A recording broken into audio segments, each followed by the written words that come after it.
வணக்கம் நண்பர்களே. ஒரு உண்மை கதையில் இன்ஸ்பயர் ஆகி அதை அப்படியே கமர்ஷியலைஸ் பண்ணி அதை படமாக்கி வியாபாரம் பார்க்குற டெக்னிக் தெரிஞ்சவங்களில் ஒரு முக்கியமான ஆள் நம்ம சுதா கொங்கரா மேம் அப்படின்னே சொல்லலாம். இறுதி சுற்று, சூரரை போற்று, பராசக்தி இந்த 3 படங்களுமே உண்மை கதைகளை தழுவி எடுக்கப்பட்டது தான். இதில் ஒரு ஸ்ட்ராங்கான கண்டென்ட்டும் மேக்கிங்கும் இருந்துமே கூட இந்த பராசக்தி திரைப்படம் மட்டும் கொஞ்சம் அடி வாங்கிருச்சு அப்படின்னு தான் சொல்லி ஆகணும். ஏன் எதனால் அந்த படம் மட்டும் சரியாக போகலை அப்படின்னு சொல்லி கேட்டால் உடனே ஒரு குரூப் வருவாங்க. ப்ரோ, பொங்கலுக்கு ஜனநாயகன் வருதுன்னு தெரிஞ்சுமே இந்த படத்தை கிளாஸ் விட்டாங்க ப்ரோ, அதனால தான் தளபதி ஃபேன்ஸ் சேர்ந்து இந்த படத்தை ஓட விடாம பண்ணிட்டாங்க அப்படின்னு சொல்ற கேங்ல நீங்க இருந்தீங்கன்னா இப்பவே ஓடி போயிருங்க. ஏன்னா இந்த படம் கொஞ்சம் மொக்க தான், ஓடாம போயிருச்சு தான். ஆனா ஜனநாயகன் கூட கிளாஸ் விட்டதுனால தான் இது ஓடாம போச்சுன்னு சொல்றான்னா அவன் எவ்வளவு பெரிய முட்டாளா இருப்பான். சரி வாங்க நண்பர்களே, உண்மையாவே இந்த படத்துல என்னதான் ராங் அப்படின்னு சொல்லிட்டு இந்த இடத்துல பார்த்துருவோம். நான் தான் உங்கள் Murugan. Thank you your honour, thank you. நம்ம சுதா கொங்கரா மேம் எதில் ஸ்பெஷலிஸ்ட் அப்படின்னு சொல்லி கேட்டிங்கன்னா, ஒரு உண்மை கதையை அழகாக கமர்ஷியலைஸ் பண்ணுறது தான் அவங்க ஒரு ஸ்பெஷலிஸ்ட் அப்படின்னு சொல்லலாம். அவங்க வைக்கக்கூடிய அந்த கமர்ஷியல் எலமெண்ட்ஸ் எல்லாம் கண்ணுக்கே தெரியாது, அந்த கண்டென்ட் மட்டும் தான் கண்ணுக்கு தெரியும். ஆனால் அதுக்குள்ள கமர்ஷியல் எலமெண்ட்ஸ் மறைஞ்சிருக்கும். அப்படி ஒரு ஸ்க்ரீன் பிளே பார்த்தீங்கன்னா ரைட் பண்ணுவாங்க நம்ம சுதா கொங்கரா மேம். இப்போ நீங்கள் இறுதி சுற்று படத்தை எடுத்துக்கோங்க. அதில் நம்ம ஹீரோயினுக்கு ஓப்பனிங் சாங் இருக்கும், அப்புறம் லவ் சாங் எல்லாம் இருக்கும், அப்புறம் அவங்கள வளர விட மாட்டாங்க. அதெல்லாம் மீறி அந்த ஏழை பொண்ணு எப்படி வளர்ந்து ஒரு பெரிய பாக்ஸராக வராங்கிறது தான் கதையாகவே இருக்கும். அதே மாதிரி சூரரை போற்று எடுத்துக்கிட்டாலும் அவருக்கு ஒரு ஓப்பனிங் சாங் இருக்கும், லவ் எல்லாம் இருக்கும், லவ் சாங் எல்லாம் இருக்கும். ஒரு வில்லா இருப்பான், அவரை ஜெயிக்கவே விட மாட்டான். அதெல்லாம் மீறி அவர் எப்படி ஜெயிக்கிறாருங்கிறது தான் சூரரை போற்றுமே. இப்போ நீங்க பராசக்தி எடுத்துக்கிட்டாலுமே ஹீரோக்கு ஒரு ஓப்பனிங் சாங் இருக்கு, லவ் எல்லாம் இருக்கு, லவ் சாங் இருக்கு. அவருமே எப்படியாவது இந்த ஹிந்தி திணிப்பை ஒளிச்சரலாம் நினைக்கிறாரு, வில்ல விட மாட்டேங்கிறான். அதை மீறி அவர் எப்படி ஜெயிக்கிறாருங்கிறது தான் கதையே. இப்படி எல்லாமே ஒரே ஃபார்முலால தான் இருக்கு. அப்படி இருந்துமே ஏன் பராசக்தி மட்டும் அடி வாங்குதுன்னு சொல்லி கேட்டீங்கன்னா, இங்க தான் ஒரு பிரச்சனை இருக்கு அப்படின்னே சொல்லலாம். என்னன்னா, இறுதி சுற்று மற்றும் சூரரை போற்று இந்த 2 திரைப்படங்கள்ல அந்த கமர்ஷியல் எலமெண்ட்ஸ் எல்லாம் சுத்தமா இறங்கி இருக்கும். அப்படி ஒன்று இருக்குன்னே நமக்கு தெரியாது. அதை தாண்டி கண்டென்ட் மட்டும் தான் கண்ணுக்கு தெரியும். இறுதி சுற்றை பொறுத்த வரைக்கும் அந்த பொண்ணு எப்படி ஜெயிக்கிறாங்கிறத நோக்கி தான் நம்ம பார்த்துட்டு இருப்போம். சூரரை போற்று படத்துலையுமே அவர் எப்படி ஜெயிக்கிறாருங்கிறத நம்ம பார்த்துட்டு இருப்போமே தவிர அந்த கமர்ஷியல் எலமெண்ட்ஸ் எல்லாம் வெளியே தெரியாம உள்ள அமுங்கி இருக்கும். ஆனா இந்த பராசக்தி திரைப்படத்துல அந்த கண்டென்ட் எந்த அளவுக்கு வெளியே தெரியுதோ அதுக்கு ஈக்குவலா அந்த கமர்ஷியல் எலமெண்ட்ஸுமே வெளியே தெரியணுங்கிறதுக்காகவே பல காட்சிகள்ல திணிச்சு வச்சிருந்தா எப்படி இருந்திருக்குமோ அப்படிதான் இந்த படத்தினுடைய ஸ்கிரீன் பிளே அமைச்சிருந்தாங்கன்னே சொல்லலாம். இப்ப கிளியரா உங்களுக்கு எக்ஸ்பிளைன் பண்ணணும்னா, ஒரு நல்ல முட்டையை தண்ணியில போட்டா அது உள்ள போயிடும். இதுவே ஒரு அழுகி போன முட்டையை தண்ணியில போட்டோம்னா அது மேல மிதக்கும். இந்த இறுதி சுற்று அண்ட் சூரரை போற்றுல இருக்கக்கூடிய கமர்ஷியல் எலமெண்ட்ஸ் எல்லாம் நல்ல முட்டை மாதிரி அது அப்படியே தண்ணிக்குள்ள போயிடும். வெளியே அந்த கண்டென்ட் மட்டும் தான் நமக்கு தெரியும். ஆனா இந்த பராசக்தியில் இருக்கக்கூடிய கமர்ஷியல் எலமெண்ட்ஸ் எல்லாம் அழுகி போன முட்டை மாதிரி அது போட்ட உடனே மேல மிதக்குது.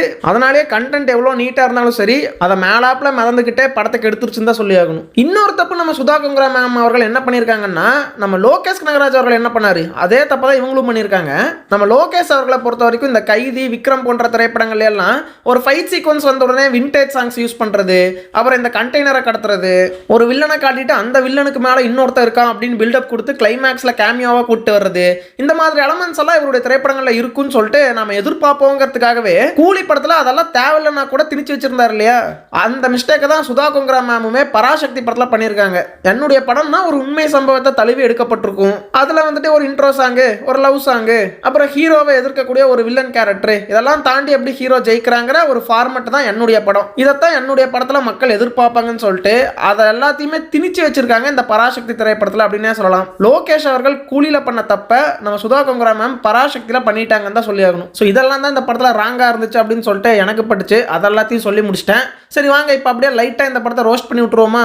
ஃபர்ஸ்ட் நம்ம சிவகார்த்திகேயன் அவர்களுடைய கேஸ்டிங். இவ்வளோ பெரிய ரோலை அவரால் சுத்தமாகவே புல் பண்ண முடியல அப்படிங்கிறது உண்மை. ஸோ இவர் ஸ்டார்டிங்கில் ஒரு காலேஜ் ஸ்டூடெண்டாக காட்டியிருப்பாங்க, போராட்டம் எல்லாம் பண்ணிட்டு இருப்பாரு. அந்த ஏரியா இவருக்கு ஒர்க் அவுட் ஆச்சு நல்லாவே. ஆனால் 6 வருஷத்துக்கு அப்புறமா நம்ம அதர்வா அவர்களுடைய அண்ணனா பொறுப்பாக இருக்கணும்னு நினைப்பார் பார்த்தீங்களா, அந்த ஏரியா தான் நம்ம சிவகார்த்திகேயன் அவர்களுக்கு ஒர்க் அவுட் ஆகாமல் போச்சு அப்படின்னு தான் சொல்லி ஆகணும். ஏன்னா அந்த கேரக்டர் ஹேண்டில் பண்ணுற அளவுக்கான ஒரு மெச்சூர்டு லுக் அவர்கிட்ட இல்லை அப்படின்னு தான் சொல்லி ஆகணும். ப்ரோ அப்போ அவரை விட்டா வேற யாரு ப்ரோ அப்படின்னு கேட்டிங்கன்னா கண்டிப்பாக சூர்யா அவர்கள் தான். சூரரை போட்டுற அந்த யங் லுக்ல ட்ரெயினை நிக்க வைக்கிறதுக்காக தண்டவாளத்தில் உட்காந்து போராட்டம் பண்ணுவார். அந்த போராட்ட சீன் எப்படி இருக்கு, அதே ரயில்வே ட்ராக்ல இவருடைய போராட்ட சீன் எப்படி இருக்கு கம்பேர் பண்ணி பார்த்தாவே தெரியும். அப்புறம் தம்பிக்காரன் போராட்டம்னு சொல்லிட்டு இருக்கிறப்ப அவனுக்கு அட்வைஸ் பண்ணி காலை உடச்சு விடுற சீனு, அப்புறம் இன்டர்வியூல ரிஜெக்ட் பண்ணி வர்றப்ப தட்டு தடுமாறி நடக்கிற அந்த சீனு, அப்புறம் இந்திரா காந்தி அவர்கள்ட்ட பேசுவாங்க தெரியுமா, அந்த சீக்வன்ஸ் எல்லாம் சூரரை போட்டுல நம்ம அப்துல் கலாம் அவர்கள்ட்ட பேசுவார் தெரியுமா, அந்த சீக்வன்ஸ் எனக்கு ஞாபகம் வந்துச்சு. அப்புறம் செகண்ட் ஹாஃப் ஃபுல்லாக சூர்யா அவர்களை போட்டிருந்தா நல்லா இருந்திருக்குமோங்கிற மாதிரியான சீன்ஸ் தான் அதிகமாகவே இருக்கும். ப்ரோ நீங்க சொல்றதெல்லாம் புரியுது, ஆனா சூர்யா அவர்கள் தான் இந்த ஸ்கிரிப்டை ரிஜெக்ட் பண்ணிட்டாரு,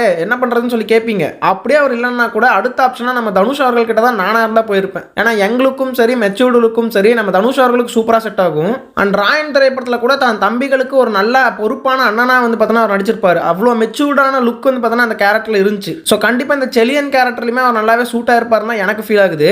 வீட்டில் நல்ல சொத்துக்கே வக்கில்ல, நீ எல்லாம் நாட்டு திருத்த போற இடத்தோட. டேய், உன்னால சும்மா இருக்க முடியாதடா. எப்படா உன்னால நிம்மதியா சோறு திங்க முடியுது? அப்படியே நம்ம தனுஷ் அவர்களுமே வேணான்னு சொல்லிட்டாலுமே கூட இந்த படத்தில் நடிச்ச நம்ம ஜெயம் ரவி அவர்களே தூக்கி செலியன் கேரக்டரில் போட்டு அந்த வில்லன் ரோலுக்கு அரவிந்த் சாமியை போட்டு அடுத்த தனி ஒருவனாவே நான் மாற்றி விட்டுருப்பேன். எப்படி கண்டிப்பா சொல்றேன், அந்த காம்போலையாச்சும் இந்த படம் வந்துருந்துச்சுன்னா இப்ப இருக்கக்கூடிய பராசக்தியை விட அது பெட்டரான வெர்ஷனாக தான் இருந்திருக்கும். அதுக்கப்புறம் நம்ம ஸ்ரீலீலா கேரக்டர், அந்த கேரக்டருக்கு வந்துட்டு ரோல் கொடுக்கறதுக்கு ரொம்ப ரொம்ப கஷ்டப்பட்டிருக்காங்க நம்ம சுதா கொங்கரா மேம்னு பார்க்கும்போதே தெரியுது. இந்த சூரரை போட்ட படத்துல பொம்மி கேரக்டருக்கெல்லாம் ரோலே கிடையாது, ஒண்ணுமே பண்ண மாட்டாங்க. வருவாங்க, நம்ம சூர்யா அவர்களுடைய ஒய்ஃபா இருப்பாங்க, அப்பப்போ அவருக்கு மோட்டிவேஷன் கொடுப்பாங்க, அதுல பூஸ்ட் ஆகி நம்மால் ஜெயிக்கிற மாதிரி காட்டுவாங்க. மற்றபடி பொம்மிக்கு இம்பார்ட்டன்ஸ் கொடுத்துருக்க மாட்டாங்க, ஆனா நம்ம கண்ணுக்கு அவங்க இம்பார்ட்டண்டா தெரிவாங்க. ஆனா அப்படியே நீங்க ஸ்ரீலீலா கேரக்டருக்கு வந்தீங்கன்னா ஸ்டார்டிங்ல வந்துட்டு அந்த போராட்டத்துக்கு நியூஸ் கொடுக்கறதெல்லாம் இவங்க தான் அப்படிங்கிற மாதிரி தான் ஸ்டார்ட் பண்ணுவாங்க. அதுக்கு மேல அவங்களை எப்படி யூஸ் பண்றதுன்னு தெரியல போல. அதனால அவங்க ஏதோ ரேடியோ ஸ்டேஷன்ல வேலை செஞ்சாங்க, அவங்களுக்கு திக்குவாயி அப்படி இப்படின்னு எதையோ காட்டிட்டு அப்புறம் லவ் சாங்குக்கு மட்டும் அந்த கேரக்டர் யூஸ் பண்ணிட்டு இருந்தாங்க. ஆனா கிளைமேக்ஸ்ல ஒரு சம்பவம் பண்ணாங்க பாருங்க, அந்த மாதிரி ரேடியோல ஏதோ 2 வார்த்தை பேசிருச்சு, அதை கேட்டுட்டு அங்க இருக்கிற மக்கள் எல்லாம் அந்த கோயம்புத்தூர் ரயில்வே ஸ்டேஷனுக்கு வர்ற மாதிரி காட்டுவானுங்க பாருங்க. அதுவும் கையோட ரேடியோவையும் தூக்கிட்டே வரானுங்க. படிச்ச படிப்பு, இலக்கியம், பாட்டு, இது ஒவ்வொன்றும் எங்க ரத்தத்துல கலந்துருக்கு. அந்த சீனை பார்த்துட்டு நிஜமாலுமே சுதா கொங்கரா மேம் தான் இப்படி ஒரு சீன் எடுத்தாங்களான்னு சொல்லிட்டு ஆடி போய் நின்றுட்டு இருந்தேன். இதெல்லாம் வந்துட்டு பாலையா வச்சு எடுக்கக்கூடிய டேரக்டர்ஸ் தான் யோசிப்பாங்க, எப்படி இந்த அம்மா யோசிச்சாங்கன்னு தெரியல. இதெல்லாத்தையும் தாண்டி நம்ம ஜெயம் ரவி அவர்களுக்கு கிளைமேக்ஸ்ல ஒரு சீன் வச்சிருப்பாங்க பாருங்க. அந்த ட்ரெயின்ல 2 பேரும் சண்டை போட்டு வர்றப்போ நெருப்பு எரிய நம்ம ஆள் வந்து பேசிட்டு இருப்பாரு. ஓ எரிக்க போறீங்களா? நெருப்புல எரிஞ்சு அப்படியே ஜோதியில ஐக்கியமாயி சும்மா ஜோதிகா மாதிரி தக்க சிக்கு ஜிம் சக் சக் சக். தெலுங்கு படத்துல கூட இப்படிப்பட்ட ஒரு சீனெல்லாம் நம்மளால அவ்வளவு சீக்கிரம் பாத்திர முடியாது. அப்புறம் இந்த செகண்ட் ஹாஃப் ஆரம்பிச்ச உடனே ஸ்ரீலீலாவை இம்ப்ரெஸ் பண்றதுக்காக தெலுங்கு பேசுற மாதிரிலாம் சீன் வச்சிருப்பானுங்க.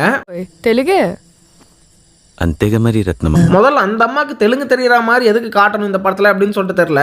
இவரு போய் அந்த அம்மா இம்ப்ரெஸ் பண்றதுக்காக அந்த இடத்துல ஒரு பாட்டெல்லாம் கூட வச்சிருப்பானுங்க. ஆக்சுவலா நான் அந்த இடத்துல தான் கன்ஃபார்ம் பண்ணேன், ஹிந்தியை திணிக்கிற மாதிரி இவங்க லவ் சீன்ஸை திணிச்சு தான் வச்சிருக்காங்கன்னு சொல்லிட்டு. ஆனா ஒன்று நண்பர்களே, இந்த படத்தினுடைய ட்ரெய்லர்லாம் பார்த்துட்டு படம் பயங்கரமா இருக்க போகுது, படம் வந்தக்கப்புறம் நிறைய ஹிடன் டீடைல்ஸ் வீடியோலாம் போடலாம்னு சொல்லிட்டு ரொம்ப ஈகரா வெயிட் பண்ணிருந்தேன். ஆனா எல்லாத்தையும் முடிச்சு விட்டாங்க நம்ம சுதா கொங்கரா மேம் அப்படின்னு தான் சொல்லி ஆகணும்.